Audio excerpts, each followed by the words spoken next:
So guys, Best of 75 here, and xploderz ammo, the way to make it grow faster is to put it in some warm water, and that should do the trick, make it go faster.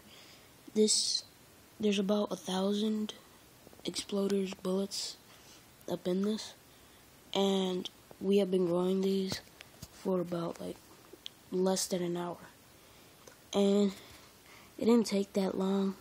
And yeah, so I hope you like this video, because my first video. So yeah, that's the tip. See you later.